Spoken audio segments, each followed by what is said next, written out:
Hello, everybody. This is Debbie, from Teacher Success Coach. How are you all? I hope everybody's well and enjoying life. When we talk about enjoying life, there's sometimes we need to redefine what we mean by enjoyment. Because doing things on our own terms, there's sometimes a lot of things we see, we need to redefine what we mean by them. Anyway, what am I grateful for? What are you guys grateful for today? I'm grateful for life, grateful for the opportunity and the experience that life have given me today. I'm grateful for the people I work with. I'm grateful for my students, my family. And most of all, I'm grateful for being alive, because especially in this challenging time, what's happening, etc., we have to be eternally grateful for life. Because with life, we could do whatever we want to do. It gives us the opportunity, it gives us the experience to progress, to move forward. And those are things we need to be grateful for. That's one of the biggest things we need to be grateful for, life. Because with life, there's so many things you could do. Right. Over the weekend, I was on a weekend training course. It was very, very intense, but it was very, very good.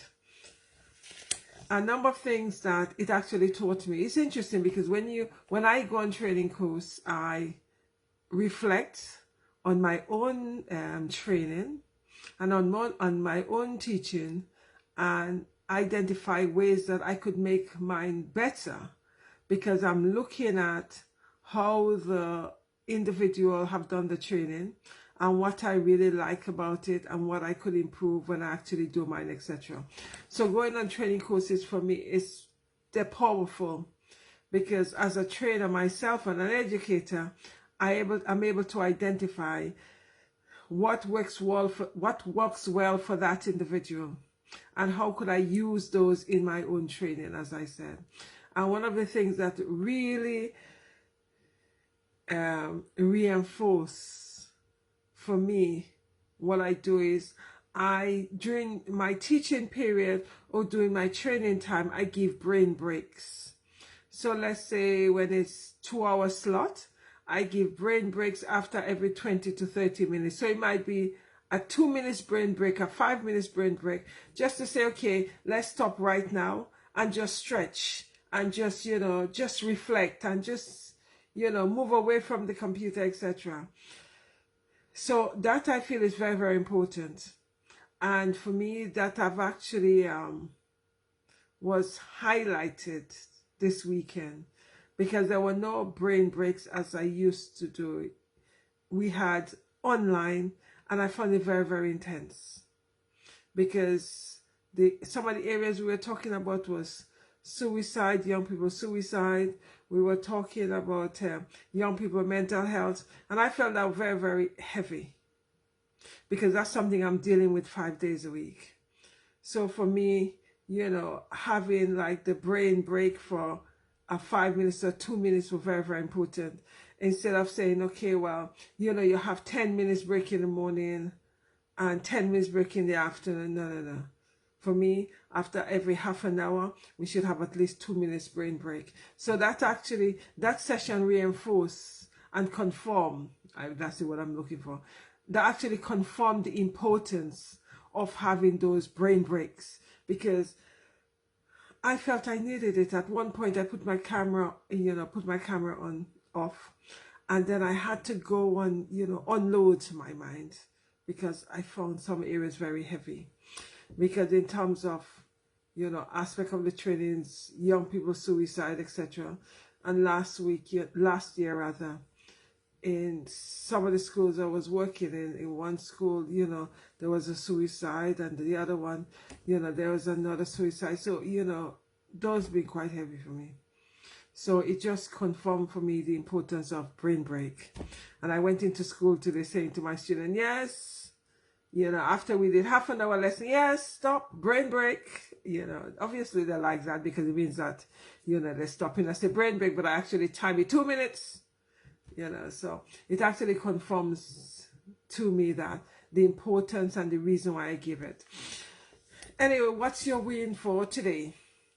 There's sometimes we need to redefine what we mean by our win. Our win doesn't have to be, for example, you know, it's like a gift or something. It could also be that something you know, like you're doing. Let's say if you're someone that is not very patient, and then you reassess things and then you start becoming patient, that's a win, right? The fact that you're beginning to exercise patience, that's a win. For me, one of the wins for me today was meeting my students where they are. Sometimes there's no point in being upset or angry about some of the things they do. We just have to meet them where they are and work with that. I've got a student that is, was it year 10? I think it's year 10 I was teaching today. My head is so full I forgot. And every time I look, it's like he's, well, I'm not too, because he's wondering, he's daydreaming. And I said, because I caught him a number of times, and anytime I catch them daydreaming, I would tell them, okay, you know, Olga might be calling someone else to read. No, you read, because I want to keep them on task or focus. And then I saying to him, oh, I said, I want you to read. He said, but miss, I read just now. I said, I know you read just now. Thank you very much for that. But I do want you to read again. And I explained to him, you know, I'm asking you to read because you're daydreaming and your mind's wandering. Because, you know, when someone is explaining it, you don't know what they're explaining because your mind's wandering. And then he said to me, I said to him, you know, I need to see you after the class. So it's like, a number of times I have to pull him back because his mind's wandering, and he's saying to me, oh, miss, sorry about that. I'm really tired. I said, well, you've been telling me that all the time. I said, because I've had you every other week, and this is my 6th week, so I've had you 3 times already, and that's the same thing you're saying to me. I said, it's okay, that's fine. Anyway, after the session, I said to him, I need to see him. So, you know, when the others left, I spoke with him, and I said to him, you know, you always daydream. He said, miss, are you mad? Are you going to tell me off? I said, no, I'm not mad. I'm not going to tell you off. I just need to meet you where you are because I notice you're daydreaming. So I want to find out why you're daydreaming my lesson. Is it because the lessons are boring? Is it because the lessons are, you know, is it too heavy for you? What is it? And then he said to me, miss, I'm just really tired, you know, because I always seem to be tired. And then, miss, I don't like school. If I say something to you, would you be upset? I said, no, that's fine. He said, miss, I really don't like school. He said, not just disliking, I really hate school. School is just boring. And he was just unloading about school. I just stood there and I was just laughing. I said to him, okay, so that's one of the issues, isn't it? School doesn't motivate you. And there I am, you know, saying to you, connecting because you're daydreaming. I said, did you speak psychology yet? Miss, I really like psychology, you know. But because I'm in the habit of always daydreaming, you know, when I come to your class, I just daydream as well. Although I really like the subject. So I was just looking at him and I'm laughing. I'm saying to him, okay, but you know something. Because the way the education system is devised, you have no choice. You have to, you know, you got to be in education until you're 18. And you're just 14 now. So you got 4 more years. So we need to find a way of engaging and finding it a little bit more exciting. And he keep on reminding, miss, I like psychology, you know. But I don't know. I had a lesson earlier on. And my mind was so tired. So I just daydream. And it was interesting because all he keep on saying to me, miss, are you mad? No, I'm not mad. Are you going to get cross? No, I'm not going to get cross. I said, it is just where you are because your mind, you know, and education is not fantastic. Yes, school is boring because it's monotonous and all of that. I said, I understand. So we actually went through that and it was so lovely to see his face. It's like he felt so so comfortable and reassured, and it's like this big smile on his face. And I said, miss, thank you. So that was my win today, you know, like connecting there's no point in telling children off when they're not connected with your lessons. Because as an educator, yes, I'm in the education field, but I also know school is boring. And I know school does not connect with students' innovativeness or creativity. And that's something we were talking about, you know, stepping outside of the box. And I think it is so important as educators and as parents, as much as possible, we encourage the children to step out of the comfort zone and step out of the box.